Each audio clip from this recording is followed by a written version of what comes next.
I'm sure you'll agree that was the better version. Right, so let's get into some news. We'll have more amusing pieces later.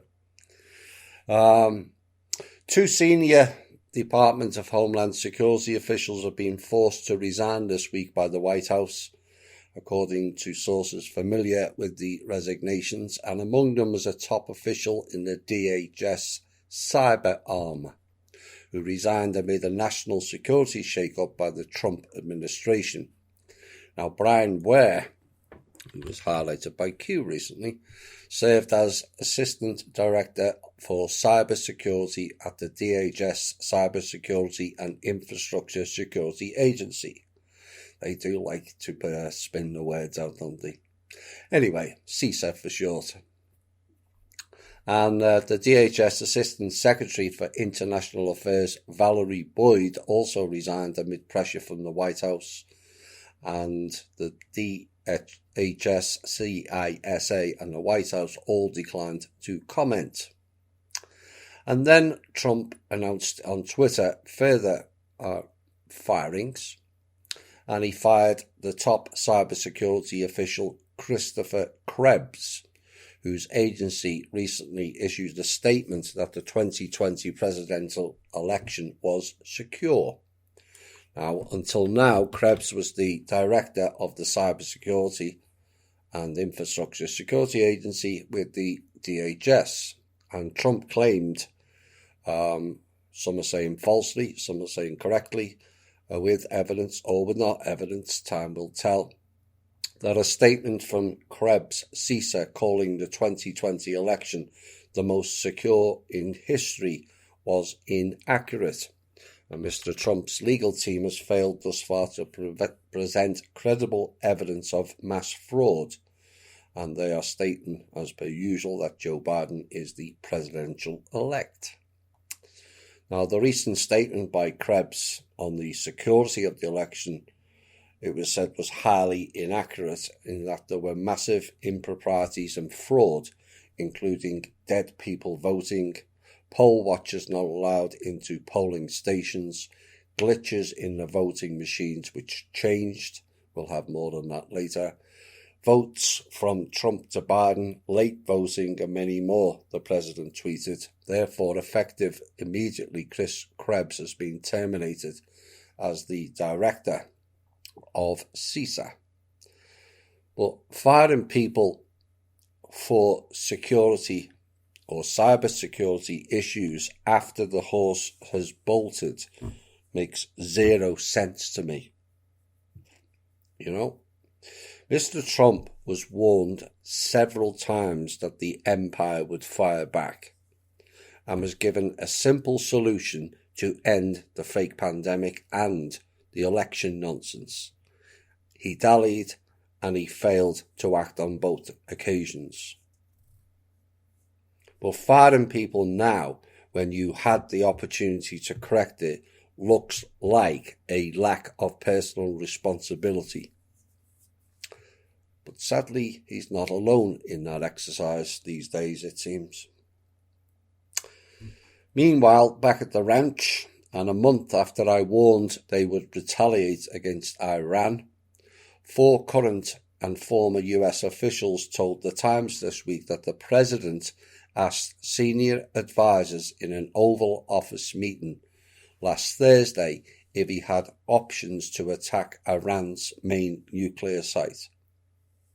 And his request came a day after the International Atomic Agency reported that the country's uranium stockpile was 12 times higher than allowed under the Iran nuclear deal that the administration left in 2018. Now, the international watchdog has also reported Iran did not let inspectors enter a location where there was evidence of past nuclear activity. And the advisors who urged the president that such an attack reportedly included Vice President Mike Pence, Secretary of Deep State Mike Pompeo, Acting Secretary of Defense Christopher Miller, and General Mark Milley, the chairman of the Joint Chiefs of Staff. Now, the advisors cautioned that the US making such a move could increase tensions with Iran and could lead to a bigger conflict, which is exactly what they want all along. And we'll reveal more of that why later. And administration officials with knowledge of the meeting told the Times this week that officials left the meeting thinking a missile attack was not being considered. Of course, Mr. Pompeo, Secretary of the Deep State, is just another Israeli stooge, which is why he's over there taking orders now. And if they were concerned that much about Iran and nuclear weapons, Israel would not have sold it to them in the 1990s. And clearly that was a setup against Iran. But here is a common sense question. Why, if Israel has nuclear weapons, does Iran not have the right to nuclear weapons?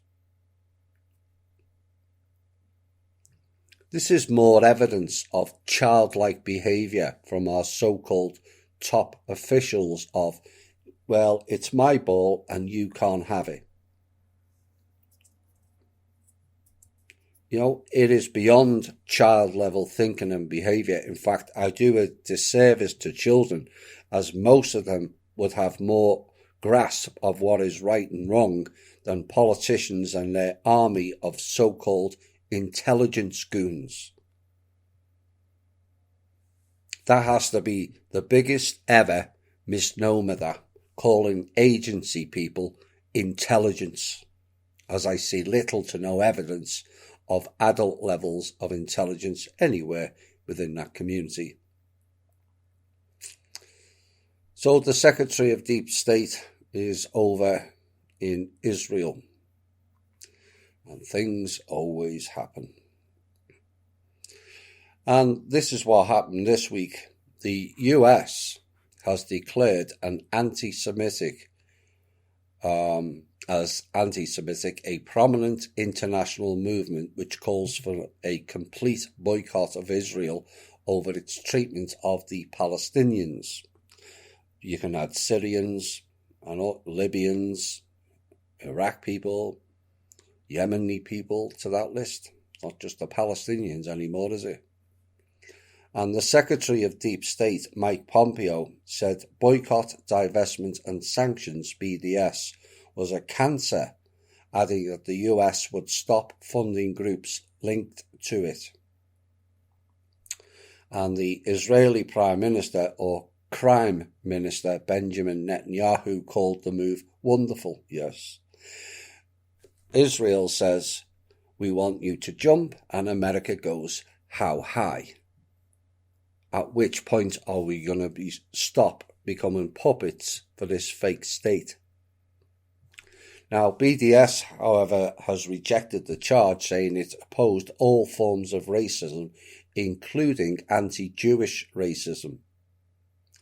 And formed in 2005, BDS has become prominent in many countries around the world, and it calls for a total boycott of Israel, including cultural, economic and academic, over what it considers as Israeli repression of Palestinian rights.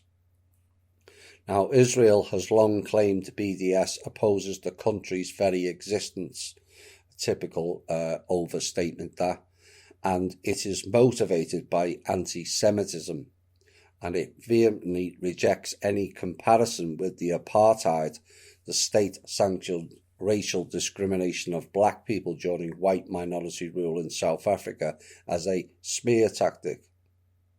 But it's the same thing.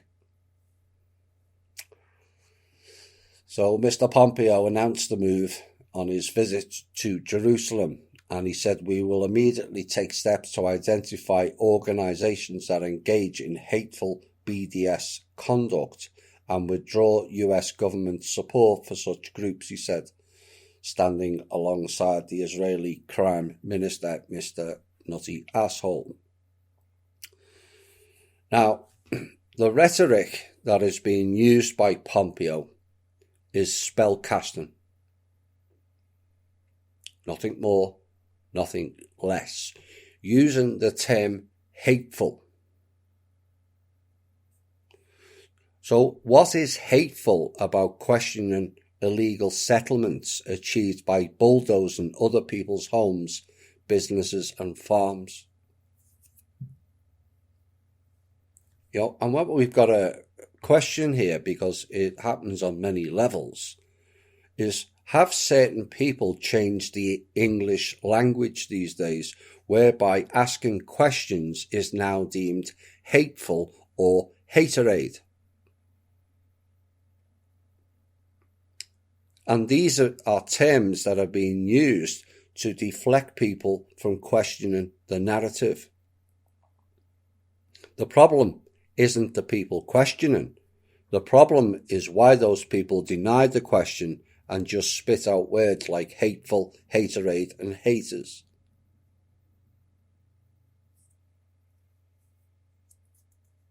Well, message to all the Israeli clubs and shows, people who deem questions as hate out there, the truth never fears investigation. Mr. Pompeo went on to say this gem as well.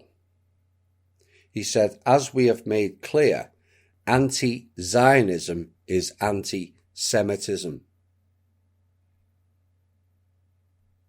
And the United States is therefore committed to countering the global BDS campaign as a manifestation of anti-Semitism. Actually, it's not. Spellcasting. 15 Asia-Pacific countries on Sunday signed the world's biggest free trade deal, which is seen as a huge coup for China in extending its influence in the region and elsewhere. The Regional Comprehensive Economic Partnership, RCEP, includes 10 Southeast Asian economies along with China, Japan, South Korea, New Zealand and Australia, with members accounting for around 30% of the global GDP. Now, this was first proposed back in 2012, which sounds like the BRICS negotiations to me. And the deal was finally sealed at the end of the Southeast Asian Summit as leaders pushed to get their pandemic-hit economies back on track. And it said under the current global circumstances, the fact that RCEP has been signed after 8 years of negotiations brings a ray of light and hope amid the clouds. And this was said by the Chinese Premier Li Keqiang, after the virtual signing. Oh dear. And he said it clearly shows that multilateralism is the right way and represents the right direction of the global economy and humanity's progress. The agreement to lower tariffs and open up the services trade within the bloc does not include the United States and is viewed as a Chinese-led alternative to a now defunct Washington Trade Initiative.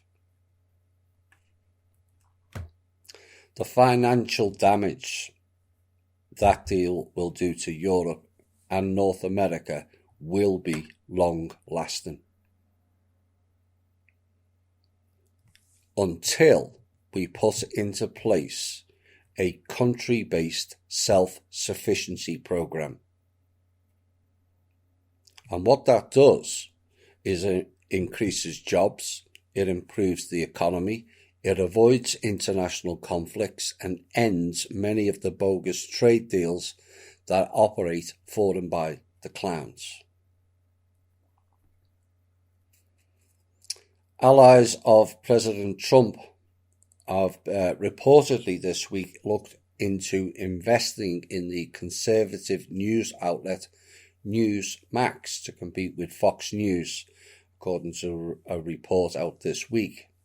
Hicks Equity Partners, a private equity firm with connections to a co-chair of the Republican National Committee, have been in discussions in recent months with the media company about investing in Newsmax, and the Journal reports that the talks may also be part of a larger effort that could include a streaming video service.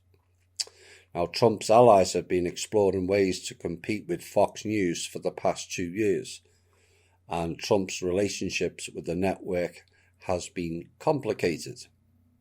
He has often shown appreciation for the support he receives from the Fox News hosts and the network's coverage of his presidency that has often influenced decisions he's made inside the White House. But he's also lashed out at the network when it criticised him. Now, a report later in the week stated that Newsmax said they do not wish to harbour Mr. Trump's ideas or plans. But the problem is, Mr. Trump, we could have had a national TV service if you had acted on the loopholes within the Telecommunications Act of 1934. Yet again, after the horse has bolted.